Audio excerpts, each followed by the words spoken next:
The town council had never heard such strange, sweet music. But then, as they listened, a faint rumbling began. Why, it's an earthquake. No, nonsense. There hasn't been an earthquake here in 1,000 years. But the rumbling got louder and louder, and the mayor began to believe that it might really be an earthquake. But then the piper began to walk. He played as he walked, and he walked in the direction of the river Weser.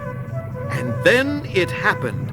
Rats by the hundreds. Brown rats, black rats, gray rats, pack rats, big rats, small rats, thin rats, fat rats.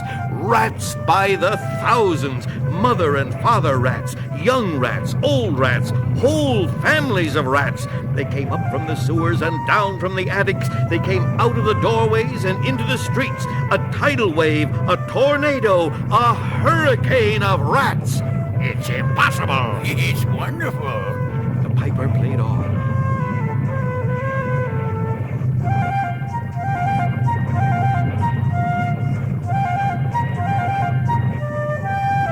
The rats' eyes shone, their whiskers twitched, their tails switched back and forth as they followed the piper.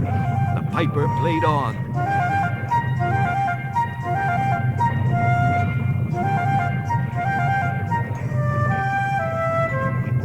Every alleyway and down every street. He stood before the old church, and the rats swarmed down the clock tower stairs.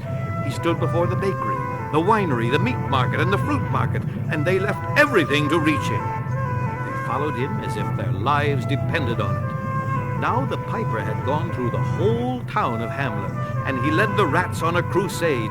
Out the big wooden gates they marched.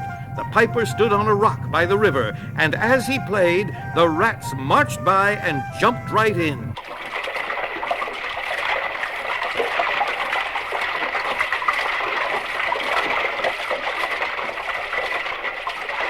Soon, they were gone.